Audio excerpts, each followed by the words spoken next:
Everyone, welcome to digital GK classes. I hope आप सब कुछ अच्छे से पढ़ रहे होंगे। और देखिए, साथ में प्रैक्टिस करना काफ़ी इंपॉर्टेंट है, इसलिए आपको जो है हर दिन मेरे साथ, चाहे वो कोई भी सब्जेक्ट हो, सीडीपी हो, ईवीएस हो, हर एक सब्जेक्ट की जो है प्लेलिस्ट मैंने बनाया हुआ है। बहुत से लोगों को क्लासेस नहीं मिल पाती हैं, तो आप टेलीग्राम में जुड़ जाइए, वहाँ पर हर जो वीडियो की लिंक मैं शेयर कर देती हूँ। इंस्टाग्राम पर आप मेरे से कोई भी क्वेश्चन पूछ सकते हैं। तो देखिए, आपको जो है सबसे ज़्यादा इंपॉर्टेंट एक चीज़ है कि प्रैक्टिस करिए। और चाहे गद्यांश की अगर आप प्रैक्टिस कर रहे हो तो पेपर 1 पेपर 2 सबका एक ही होता है। बस एक चीज़ होती है कि पेपर 1 का थोड़ा इजी होता है, पेपर 2 का लैंग्वेज जो है वो थोड़ा सा घुमा के पूछता है। वही चीज़ जो है आपको यहाँ से मैं समझाऊंगी कि कैसे केवल एक बार में आप पैसेज पढ़ के आंसर एकदम सही से निकाल सकते हैं, गलत नहीं होगा, प्लस आपका टाइम बचेगा, क्योंकि सीटेट का पेपर काफ़ी लेंदी होता है, तो आपको अपना समय भी बचाना है और सही तरीके से करना है। तो आप जो है ये क्वेश्चन करने के बाद, जो मैं ये पैसेज के सारे क्वेश्चन कराने के बाद आप खुद बोलेंगे कि हाँ, इस तरह से आपको जो है पैसेज काफ़ी आसानी हो रही है, तभी आप जो है आपको लगे कि हाँ, मैंने सब कुछ जेन्यून बताया है। तो आप लाइक ज़रूर कीजिएगा और चैनल को सब्सक्राइब जरूर कर लें, अगर आप सीटेट जो है ईमानदारी से क्लियर करना चाहते हैं, सो दैट आपको ज़्यादा इधर उधर भागने की ज़रूरत ना पड़े। एक जगह से पढ़िए, बट सही तरीके से। तो चलिए हम ये देखते हैं। और ये जो है पेपर 2 का ही गद्यांश है। अगर आपने पेपर 2 का गद्यांश सॉल्व कर लिया तो मैं सच बता रही हूँ, आपका पेपर 1 का तो कोई टेंशन ही नहीं है, फ्री में वहाँ पे जो है आप आराम से कर सकते हैं विदाउट एनी हार्ड वर्क। तो देखते हैं इसको कैसे करते हैं। अब देखिए, पैसेज आपको कैसे करना है मैंने हमेशा बताया, अगर आप स्टार्टिंग से मेरे साथ जुड़े हुए हैं। सबसे पहले क्वेश्चन पढ़ लेते हैं। ये देखिए 91, आधुनिक कविता में महत्वपूर्ण है, मतलब आधुनिक कविता में कुछ महत्वपूर्ण होगा, ये पॉइंट एक जो है अपने दिमाग में रख लीजिए। दूसरा भी देख लेते हैं, कहानी के द्वारा लेखन विद्यार्थियों में कल्पनाशीलता और अभिव्यक्ति की कुशलता बढ़ाने के लिए महत्वपूर्ण गतिविधि हो सकती है। मतलब इस कहानी में जो है लेखन विद्यार्थियों में कल्पनाशीलता मतलब इमेजिनेशन एंड अभिव्यक्ति, मतलब जो हम अपनी बात रखते हैं वो चीज़ की कुशलता बढ़ाने के लिए इसमें से महत्वपूर्ण गतिविधि क्या हो सकती है। अब आपको अपने दिमाग में दो चीज़ें रखनी है कि आधुनिक कविता में महत्वपूर्ण क्या है, और दूसरा कल्पनाशीलता और अभिव्यक्ति वर्ड अपने दिमाग में रखिएगा, क्योंकि इससे क्या होगा कि जैसे हम पैसेज पढ़ेंगे और ये वर्ड हमें कहीं भी दिखा, हम वहीं पे तुरंत रुक जाएंगे, बार बार हमको ऊपर एक ही चीज़ नहीं पढ़नी है। अब चलिए पढ़ते हैं। आज शिक्षक की भूमिका उपदेशक या ज्ञानदाता की सी नहीं रही, मतलब आई होप आपको अच्छे से दिख रहा होगा। तो आज जो है वो शिक्षक की भूमिका उपदेशक या ज्ञानदाता सी नहीं रही, वह तो मात्र एक प्रेरक है कि शिक्षार्थी स्वयं सीख सकें। उनके किशोर मानस को ध्यान में रखकर शिक्षक को अपने शिक्षण कार्य के दौरान अध्ययन अध्यापन की परंपरागत विधियों से 2 कदम आगे जाना पड़ेगा, ताकि शिक्षार्थी समकालीन यथार्थ और दिन प्रतिदिन बदलते जीवन की चुनौतियों के बीच मानव मूल्यों के प्रति अडिग आस्था बनाए रखने की प्रेरणा ग्रहण कर सके। पाठगत बाधाओं को दूर करते हुए विद्यार्थियों की सहभागिता को सही दिशा प्रदान करने का कार्य शिक्षक ही कर सकता है। अभी तक हमको अपना आंसर नहीं मिला है, तो हम आगे ही ऐसे ही कंटिन्यू रखेंगे। अब चलिए ये देखते हैं। भाषा शिक्षण की कोई एक विधि नहीं हो सकती। जैसे मध्यकालीन कविता में अलंकार, छंद विधान, तुक आदि के प्रति आग्रह था, किंतु आज ये देखिए यहाँ पर कविता वर्ड आ गया और कविता का ही हम वहाँ पे था, तो कविता में जो है अलंकार, छंद विधान, तुक आदि के प्रति आग्रह था, किंतु आज जो है वो लय और प्रवाह का महत्व है। हमको अपना आंसर मिल चुका है कि कविता में आज लय और प्रवाह का महत्व है। तो चलिए ऑप्शन में देखते हैं, आधुनिक कविता में महत्वपूर्ण क्या है, लय और प्रवाह, इन तीनों की तो बात ही नहीं हुई है। तो देखिए आपको अपना जो है आंसर मिल गया है। अब हमको याद रखना है दूसरी चीज़ में कि कल्पनाशीलता और अभिव्यक्ति की कुशलता के लिए विद्यार्थियों में कौन सी गतिविधि जो है वो महत्वपूर्ण हो सकती है। तो अब आपको क्या करना है, आपने जहाँ तक पढ़ा था वहीं से आपको आगे पढ़ना है। तो देखिए हमने यहाँ तक पढ़ा था, अब इसके आगे पढ़ते हैं। कविता पढ़ाते समय कवि की युग चेतना के प्रति सजगता समझना आवश्यक है।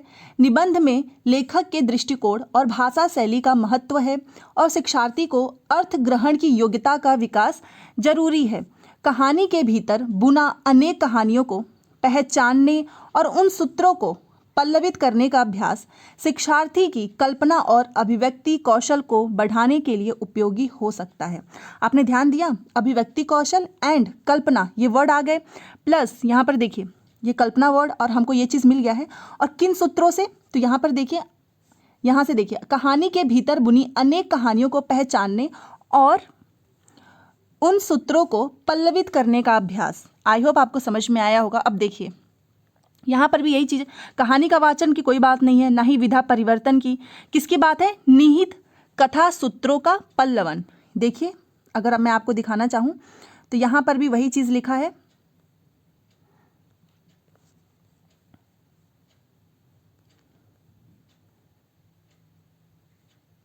ये रहा, देखिए, कहानी के भीतर बुनी अनेक कहानियों को पहचानने और उन सूत्रों को पल्लवित करने का अभ्यास।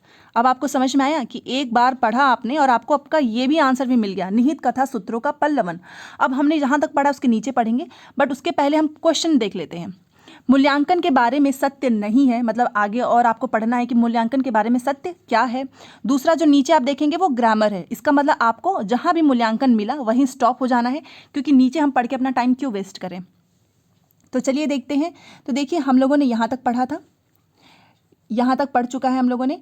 कभी कहानी का नाटक में विधा परिवर्तन कर उसका मंचन किया जा सकता है। मूल्यांकन वस्तुतः सीखने की ही एक प्रणाली है, ऐसी प्रणाली जो रटत प्रणाली से मुक्त दिला सके, मतलब रटने वाली से मुक्ति दिला सके। परंपरागत सांचा, मतलब परंपरागत का मतलब जो चीज़ें बहुत पुराने समय से चलता आ रहा है वो चीज़, उसका अनुपालन न करें, उसको फॉलो ना करें और अपना खुद का ढांचा निर्मित कर सके। मतलब पुरानी चीज़ें जो हैं आपको वही चीज़ें बस फॉलो नहीं करनी है, आप खुद की चीज़ें जो हैं वो निर्मित कीजिए। इसलिए यह गांठ बांध लेना आवश्यक है कि भाषा और साहित्य के प्रश्न बंधे बधाए उत्तरों तक सीमित नहीं हो सकते। ये भी ध्यान रखिएगा। शिक्षक पूर्व निर्धारित उत्तर की अपेक्षा नहीं कर सकता। विद्यार्थियों के उत्तर सांचे से हटकर किंतु तर्क संगत हो सकते हैं और सही भी। इस खुलेपन की चुनौती को स्वीकारना आवश्यक है। अब हमने सब कुछ पढ़ लिया मूल्यांकन से, अब हमको बस क्वेश्चंस देखना है। आप यहाँ पर देखिए 93, मूल्यांकन के बारे में सत्य नहीं है, रटंत का अंत करता है, ये तो उसने बात बोला ही है, आपने अगर ध्यान दिया हो तो। इसका निश्चित ढांचा हो सकता है, जी नहीं, यही ऑप्शन राइट है, क्योंकि इसमें बोला गया है कि परंपरागत चीज़ों को फॉलो ना करें, आप अपना खुद का ढांचा निर्मित करें। अगर मैं आपको यहाँ पर दिखाना चाहूँ, ये लाइन अगर आपने ध्यान से देखा होगा, अपना ढांचा निर्मित करें, परंपरागत का अनुपालन ना करें। तो देखिए आपका भी ये भी आंसर हो गया 93 का ऑप्शन नंबर 2। कितने कम समय में हमारी चीज़ें सही हो गई। अब 94 देखते हैं। देखिए ग्रामर इसमें 1 से 2 नंबर के आते हैं, उसके लिए डिटेल में ग्रामर पढ़ने की कोई ज़रूरत नहीं है। केवल पैसेज अगर आपने प्रैक्टिस कर लिया जितना ज़्यादा हो सके तो आपके जो है ग्रामर अपने आप स्ट्रांग हो जाएंगे, क्योंकि वो भी इसी में से पूछता है। तो देखिए 94, समास की दृष्टि से कौन सा पद शेष से भिन्न है। अगर हम समास की दृष्टि से देखें तो भाषा शिक्षण तो समान है, भाषा का शिक्षण दिया जाता है, युग मतलब वो युग चेतना होता है, अर्थ जो है ग्रहण किया जाता है। बट ये देखिए दिन प्रतिदिन, ये तो विलोम शब्द आ गया और जो कि इन तीनों से जो है भिन्न है। तो आप ऐसे भी कर सकते हो। अगर आपको कभी भी ग्रामर नहीं समझ में आ रहा है तो आप एक बार देखिए कि इसमें इन चारों में से कौन से 3 जो है समान है, एक अलग है। तो अलग जब भी बोलेगा तो आप अलग वाला छांट के उसका आंसर ऐसे भी आप टिक कर सकते हैं।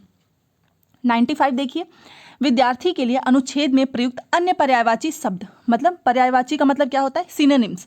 विद्यार्थी को और कौन कौन शब्दों से हम पुकारते हैं या फिर बोलते हैं। तो अध्यापक तो बोलते नहीं हैं, किशोर मानस भी नहीं बोलते हैं, हम क्या बोलते हैं स्टूडेंट्स को, शिक्षार्थी एंड छात्र, ये तो सभी को पता है। अब 96 देखिए, सहभागिता शब्द में आपको उपसर्ग बताना है और प्रत्यय बताना है। मैंने आपको पहले ही बताया आगे वाले उपसर्ग होते हैं और लास्ट वाला क्या होता है, प्रत्यय होता है। तो इसमें उपसर्ग क्या हो गया, सह है, और प्रत्यय क्या है, ता है। तो ये हो गया ऑप्शन नंबर 2। ये भी आप आराम से कर लेंगे, बस आप प्रैक्टिस करते रहिएगा। तो ऑप्शन नंबर 2 इज राइट। सह हो गया उपसर्ग, ता हो गया प्रत्यय। चलिए नेक्स्ट क्वेश्चन पे। अब ये देखते हैं 97, अनुच्छेद में प्रयुक्त समकालीन शब्द का सबसे उपयुक्त अर्थ होगा। पैसेज में समकालीन वर्ड आया है, अब अगर आपको इसका अर्थ पता है तो आप आराम से कर लेंगे। तो इसलिए कुछ चीज़ें जो है आपको अपने दिमाग में भी रखते चलनी है कि समकालीन का मतलब क्या होता है। वो होता है समसामयिक। आपने सुना होगा समसामयिक घटनाएं हो गई, समसामयिक, आप करंट अफेयर्स वगैरह पढ़ते रहते हैं, तो इससे याद रखिए ये क्या होता है, इसका अर्थ क्या होता है, समकालीन का समसामयिक। आज से भूलिएगा मत इसका अर्थ, क्योंकि पैसेज में भी यही लिखा है। तो अब हम पैसेज पढ़ के अपना क्यों समय वेस्ट करें। अब ये देखिए 98, कौन सा कथन आज के शिक्षक की भूमिका के बारे में सत्य नहीं है। हम लोगों ने नीचे पैसेज में पढ़ा ही था। अगर मैं आपको एक बार और दिखाना चाहूँ शिक्षक के बारे में यहाँ पर देख लीजिए ताकि आप जो है पढ़ें। ये यहाँ से देखिए, आज शिक्षक की भूमिका उपदेशक या ज्ञानदाता सी नहीं रही, वह तो मात्र एक प्रेरक है कि शिक्षार्थी स्वयं सीख सके। ये मैं इसलिए दोबारा से पढ़ा रही हूँ सो दैट आपको लगे कि हाँ पैसेज में से ही सब कुछ नकल करना है। उनके किशोर मानस को ध्यान में रखकर शिक्षक को अपने शिक्षण कार्य के दौरान अध्ययन अध्यापन की परंपरागत विधियों में से 2 कदम आगे जाना पड़ेगा ताकि शिक्षार्थी समकालीन यथार्थ और दिन प्रतिदिन बदलते जीवन की चुनौतियों के बीच मानव मूल्यों के प्रति अडिग आस्था बनाए रखने की प्रेरणा ग्रहण कर सके। पाठगत बाधाओं को दूर करते हुए, पाठगत बाधाओं का मतलब ये होता है कि पाठ के भीतर जब भी आप पाठ पढ़ा रहे हो और उसके भीतर कोई भी प्रॉब्लम्स आए, आप उसको सॉल्व करते हुए विद्यार्थियों की सहभागिता को सही दिशा प्रदान करने का कार्य शिक्षक ही कर सकता है। तो इतना शिक्षक के बारे में लिखा है। अब देखते हैं शिक्षक से क्या पूछ रहा है, तो हम उस चीज़ को सही कर देंगे। तो देखिए 98 में पूछ रहा है कि शिक्षक की भूमिका के बारे में सत्य क्या नहीं है। नहीं पे ध्यान दीजिएगा। पहला, शिक्षक प्रेरक है, यस, ज्ञानदाता नहीं, बोला ही था। दूसरा, परंपरागत शिक्षण विधियों को छोड़ा नहीं जा सकता, ये होगा। या फिर 98 का देखिए, शिक्षक जो है विद्यार्थियों की सहभागिता सुनिश्चित कर सकता है, यस, वो तो बोला ही है। मानव, और 4 देखिए, मानव मूल्यों पर उसकी आस्था अडिग होती है। अब देखिए उसमें ये चीज़ क्लियरली लिखा है कि परंपरागत शिक्षण विधियों से आपको 2 कदम आगे जाना पड़ेगा। अगर मैं आपको एक बार इसको दिखाना चाहूँ तो यहाँ पर देखिए लिखा भी हुआ है एकदम क्लियरली कि परंपरागत से आपको 2 कदम आगे जाना पड़ेगा। तो आपने देखा सब कुछ नकल करना है। पैसेज तो बस फ्री के नंबर होते हैं कि आप नकल कीजिए और फ्री के नंबर ले जाइए, बट फिर भी लोगों की गलतियां होती हैं, वो इसी वजह से क्योंकि वो बार बार पैसेज पढ़ते हैं, समय वेस्ट होता है और स्ट्रेस आ जाता है हमारे दिमाग पे कि एग्ज़ाम का टाइम जो है धीरे धीरे निकल रहा है। इससे बड़ा स्ट्रेस और कुछ नहीं होता है। 99, शिक्षक से किस प्रकार की बाधाएं दूर करने की अपेक्षा किया गया है कि वो किस प्रकार की बाधाएं दूर कर सकता है। पहला, पाठ पढ़ाते हुए आने वाली या फिर पाठ प्रस्तुति से संबंधित, पाठ के भीतर से उभरने वाली या फिर पाठ्यक्रम से जुड़ी हुई। वहाँ पर आपने देखा होगा कि लिखा था पाठगत। अगर मैं एक बार और दिखाऊं सो दैट आपका हर एक जो डाउट है वो क्लियर हो कि नहीं पैसेज से ही आता है। ये देखिए, ये वाली लाइन देखिए, पाठगत बाधाओं को दूर करते हुए, मतलब पाठ के भीतर। और इसकी एक सबसे अच्छी चीज़ मैं आपको बता रही हूँ, ये देखिए इसमें से जो है ये पाठ पढ़ाते हुए आने वाली एंड पाठ के भीतर से उभरने वाली, मोस्टली लोगों ने जो है 3 और 1 को ही टिक किया था। बट सीटेड में क्या होता है कि आप चाहे कुछ भी करें, सीटेड जिस आंसर को सबसे बेस्ट मानता है वो उसी को फाइनल आंसर की में भी देता है। तो ऐसे 1-2 नंबर के कुछ हो जाते हैं कि कभी कभी आप जिसको सही मान रहे हो उसको सीटेड नहीं किसी और को मान रहा है, तो वहाँ पे आप इस चीज़ की टेंशन मत लेना, आप अपने तरफ से बेस्ट आंसर ही लगाना। तो पाठ के भीतर से उभरने वाली जो है सीटेड ने माना था इस आंसर को। पहले कोचिंग वगैरह ने तो यही बताया था, बट ये है इसका राइट आंसर कि आप पाठ के भीतर जो भी प्रॉब्लम्स आ रही हैं उनको दूर करें ताकि बच्चा जो है सीख सके। तो बस आई होप आपको समझ में आया होगा कि कितने आसानी से हमने 9 क्वेश्चंस कर लिए। आप सोचो एकदम करेक्ट किया है 9 क्वेश्चंस। तो अगर आपने भी ऐसे ही प्रैक्टिस की मेरे साथ हर दिन, तो आप सोचो आपका नंबर जो है हिंदी में 28, 29, 30 इससे कम तो कभी नहीं आएगा, क्योंकि मैं आपको ऐसे ही स्ट्रेटेजी, ट्रिक्स वगैरह हर चीज़ बताती रहूँगी। तो प्लीज़ अगर आपको आज का सेशन पसंद आता है तो लाइक करें, शेयर करें एंड चैनल को सब्सक्राइब नहीं किए तो सब्सक्राइब जरूर कर लें। इससे आपको ही फ़ायदा होगा, क्योंकि मैं आपको हमेशा कुछ ना कुछ नई नई चीज़ें आपको बताती रहूँगी जो आपके ऑनलाइन पेपर में जो है हेल्प कर सके। तो बस ऐसे ही आप प्रैक्टिस करते रहें और आपका पेपर जो है बहुत अच्छे नंबर से क्वालिफाई हो जाएगा। Thanks for watching.